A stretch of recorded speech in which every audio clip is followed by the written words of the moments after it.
2h30 du matin, ça a toqué à ma porte. Je me suis réveillé en sursaut, je me suis demandé si j'avais pas rêvé, si on avait vraiment toqué à ma porte. Puis j'ouvre la fenêtre, et je regarde, et je vois des gyrophares. Ah, j'ai dit là, ça sent pas bon.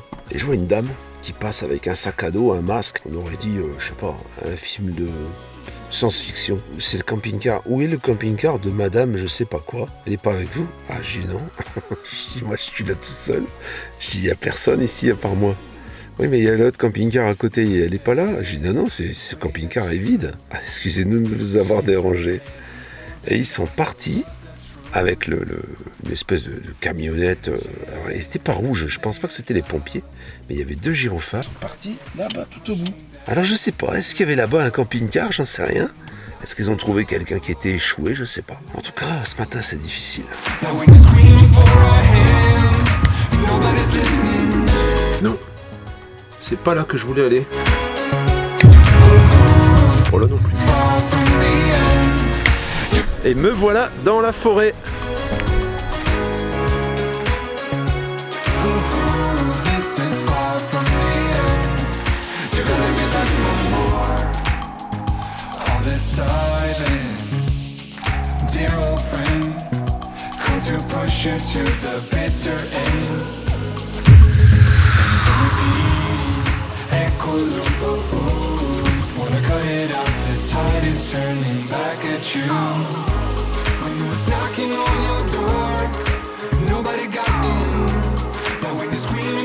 Coucou les amis. Alors finalement je vais pas acheter de camping-car comme j'ai pas de sous, mais j'ai trouvé un endroit où vivre, où Pascal pourra me rendre visite de temps en temps.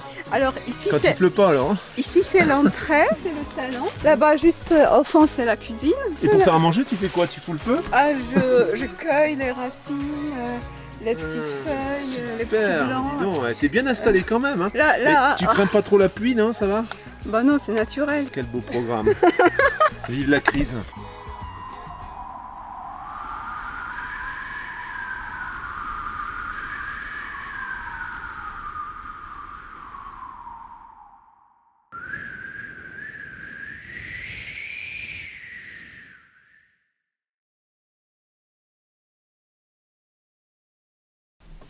Voilà, 1 mois et demi que le camping-car reste au même endroit sur le stationnement à côté d'un stade. Il y en a beaucoup qui s'inquiètent sur le stationnement et qui disent qu'on peut stationner de moins en moins et que c'est de plus en plus difficile. Il est clair que si tu vas au bord de mer, sur l'océan Atlantique par exemple, en plein été, tu veux te stationner là une petite semaine pour passer tes vacances au bord de l'eau, t'es mort. Faut aller dans des espaces spécialement prévus pour les camping-cars. Voir un camping, tu pourras jamais rester sur le bord de la mer comme ça, comme c'était le cas avant. Avant, on pouvait le faire. Je me souviens qu'avec mon ancien camping-car, je l'ai fait.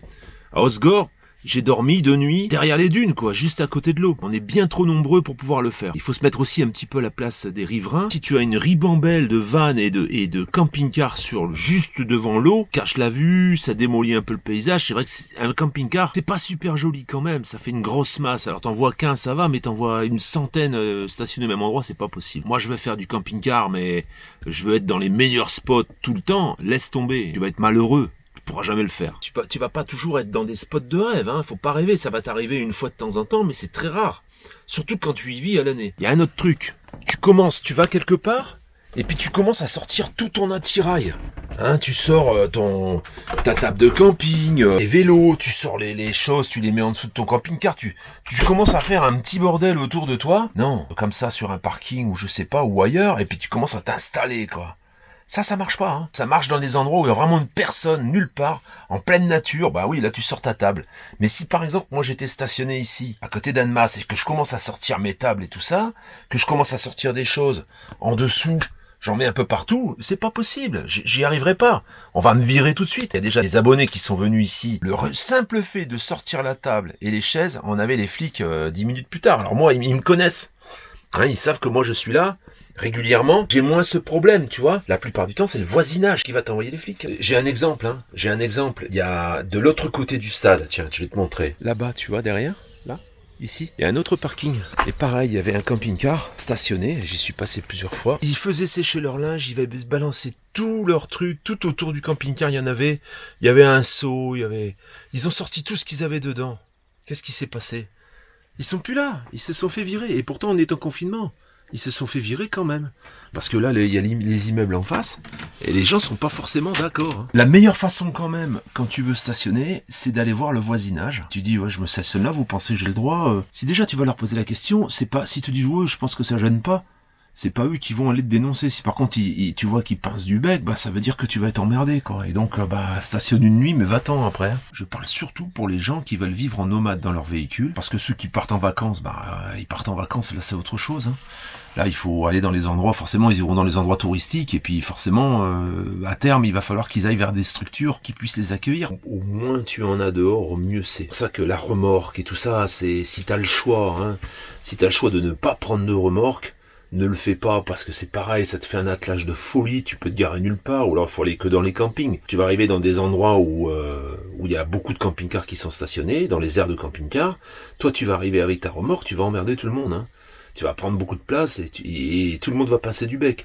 Donc le mieux c'est d'essayer d'avoir quelque chose dans lequel tu peux tout loger et qu'il n'y a rien qui dépasse. Et quand tu stationnes dans un endroit où tu sais que bon ça risque d'être sujet à problème, tu sors rien. Et au moins t'es tranquille, tu as le droit de stationner, t'es comme un véhicule normal, et à la limite que tu dormes ou pas dans ton véhicule, ça regarde personne. Le stationnement est pas compliqué, moi je trouve pas que ce soit compliqué. Je suis dans un endroit où c'est difficile de stationner logiquement, et j'essaie toujours de rester au plus 3 jours, 4 jours au même endroit, maximum, et ensuite de bouger, d'aller ailleurs, puis éventuellement de revenir, pour pas être stationnaire au même endroit. De toute façon, tu as 7 jours. Hein.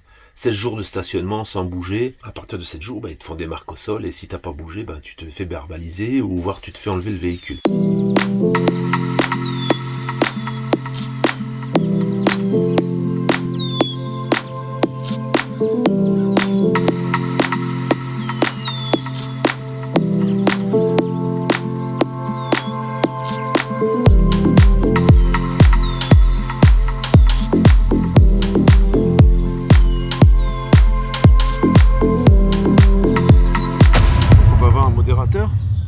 Qui va nous supprimer tous les messages.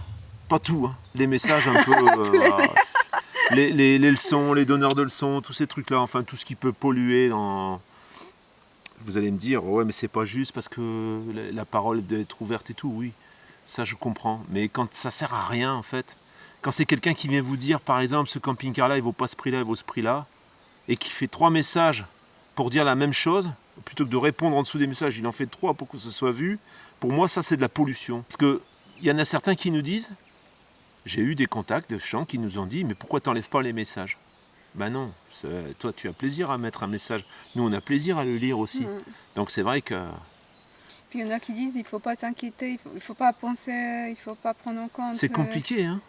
Des râleurs, c'est difficile. Il y en a plein qui nous disent, ne tenez pas compte, c'est rien, il y a tout le reste, c'est sûr qu'il y a tout le reste. Ça, on en est conscient, et c'est pour ça qu'on est toujours là. Mais d'un autre côté, une critique non constructive, juste dans l'idée de nuire, ça c'est trop, quoi.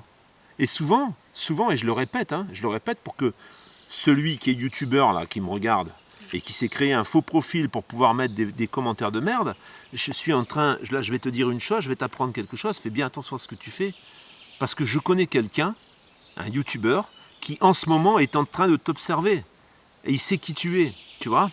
Tu as créé plein de faux profils, et lui il connaît un hacker, il sait sur quelle adresse IP, sur quel ordinateur ça vient, et il recoupe avec d'autres ordinateurs de youtubeurs donc, qui mettent des messages, et il sait qui c'est, il sait de quel ordinateur ça vient.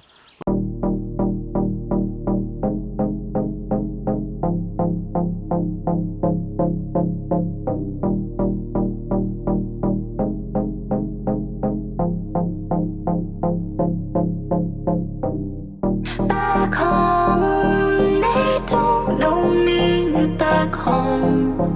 They want me to believe in things I told them no.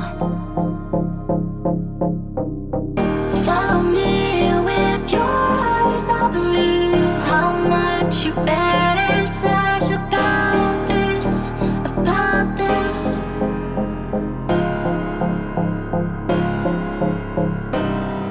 On est bien là? Ouais, ça fait du bien. Ouais, j'espère que les oiseaux vont pas nous chier dessus. C'est pas grave, ça porte bonheur. Ah bon, mais si tu as du porte-bonheur dans les yeux, c'est pas terrible. On va dormir là peut-être ce soir, qu'est-ce que t'en penses? Il y a des bestioles qui vont On est tout tendu. Comme un string, Moi, je- on dirait moi, que je me vois pas. on dirait qu'on a, Ah, c'est on dirait que j'ai 20 ans de moins. C'est vrai? Ouais. T'es avec un jeune, qu'est-ce que ça te fait? Tu vois, tu voulais jeûner, regarde. Ça te On dirait là, on dirait que je suis avec un Chinois.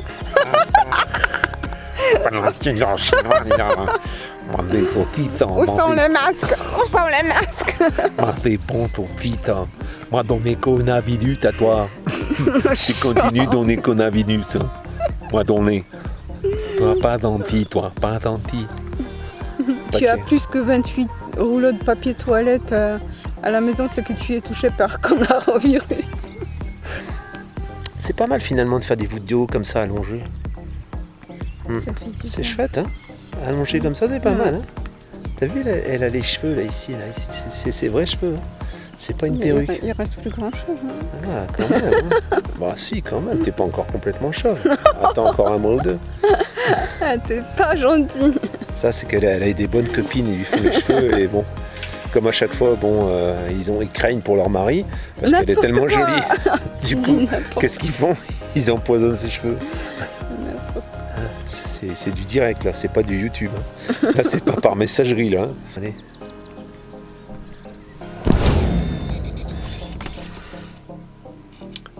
Alors la famille, on a aidé 3 youtubeurs, 3 petites chaînes YouTube à dépasser les 1000. Sokola, qui est arrivé à 1700 aujourd'hui. Les Carnets de Marie, 1030. Et à notre tour, 1410. Aujourd'hui, si tu bien sûr t'es ok, on va aider une autre petite chaîne qui est à 890, il est pas loin des 1000. C'est une petite chaîne qui s'appelle Lolo Bricolo. Tu peux retrouver le lien ici. Ben tu vas voir, découvre. Ça n'a pas trop à voir avec le camping-car, mais ça a le mérite d'être rigolo. Il parle ses animaux, ce monsieur, et il vit en Roumanie. Voilà, c'est un Français, donc à découvrir en fait, à découvrir. Si on arrive à gagner ne serait-ce que 200 abonnés déjà, ce serait exceptionnel. Ça lui permettrait de passer les 1000. Je te remercie. À tout bientôt. Ciao, ciao.